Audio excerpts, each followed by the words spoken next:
Welcome to Keep the Faith Ministry News. The U.S. is closer to civil war than any of us would like to believe, a member of a key CIA advisory panel has said. The analysis by Barbara F. Walter, a political science professor at the University of California at San Diego, who sits on the Political Instability Task Force, is contained in a book due out next year and first reported by the Washington Post. At the same time, 3 retired generals wrote in the Post that they were increasingly concerned about the aftermath of the 2020 presidential election and the potential for lethal chaos inside our military. Such concerns are growing around jagged political divisions deepened by former President Donald Trump's refusal to accept defeat in the 2020 election. Trump's lie that his defeat by Joe Biden was caused by electoral fraud stoked the deadly attack on the U.S. Capitol on January 6th. Over which Trump was impeached and acquitted a second time, leaving him free to run for office. The, quote, big lie is also fueling moves among Republicans to restrict voting by groups that lean Democratic and to make it easier to overturn elections.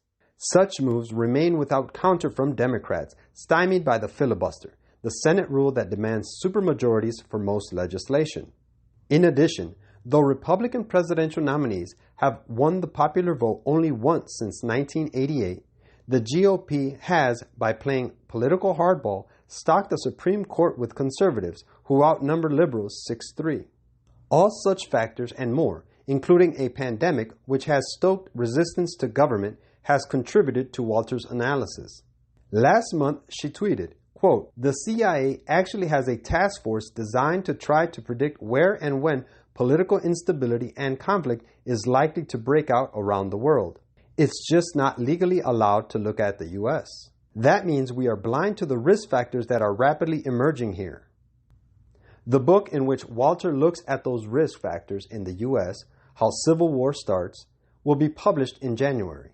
According to the Post, she writes, quote, no one wants to believe that their beloved democracy is in decline or headed toward war. But if you were an analyst in a foreign country looking at events in America, the same way you'd look at events in Ukraine or Ivory Coast or Venezuela, you would go down a checklist assessing each of the conditions that make civil war likely.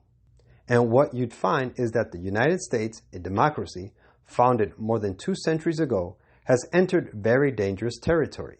Walter, the Post said, concludes that the U.S. has passed through stages of pre-insurgency and incipient conflict and may now be in open conflict, beginning with the Capitol riot. Citing analytics used by the Center for Systemic Peace, Walter also says the U.S. has become an, quote, anocracy, somewhere between a democracy and an autocratic state. The U.S. has fought a civil war from 1861 to 1865 and against states which succeeded in an attempt to maintain slavery. Estimates of the death toll vary. The American Battlefield Trust puts it at 620,000 and says, quote, taken as a percentage of today's population, the toll would have risen as high as 6 million souls. Sidney Blumenthal, a former Clinton advisor turned biographer of Abraham Lincoln and Guardian contributor, said, quote, the secessionists in 1861 accepted Lincoln's election as fair and legitimate. The current situation, he said, is the opposite. Trump's questioning of the election has led to a genuine crisis of legitimacy. With Republicans' hold on the levers of power while in the electoral minority a contributing factor, Blumenthal said, the crisis metastasizes throughout the system over time, so that it's possible any close election will be claimed to be false and fraudulent. Blumenthal said he did not expect the U.S. to pitch into outright civil war, section against section and involving the fielding of armies. If right-wing militia groups were to seek to mimic the secessionists of the 1860s and attempt to seize federal forts and offices by force, he said, I think you'd have quite a confidence it would be over very, very quickly, given a very strong and firm sense at the top of the U.S. military of its constitutional non-political role. But given the proliferation of guns, there could be any number of seemingly random acts of violence that come from these organized militias, which are really vigilantes and with partisan agendas, and we haven't entered that phase. The real nightmare would be that kind of low-intensity conflict. The retired generals who warned of conflict around the next election, Paul Eaton, Antonio Taguba, and Stephen Anderson, were less sanguine about the Army. Quote, "As we approach the first anniversary of the deadly insurrection at the U.S. Capitol," they wrote, "we are increasingly concerned about the aftermath of the 2024 presidential election and the potential for lethal chaos inside our military, which would put all Americans at severe risk. In short, we are chilled to our bones at the thought of a coup succeeding next time."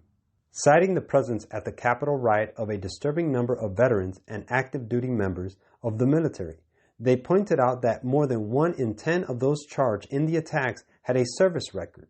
Polling has revealed similar worries and warnings. In November, the Public Religion Research Institute asked voters if they agreed with a statement.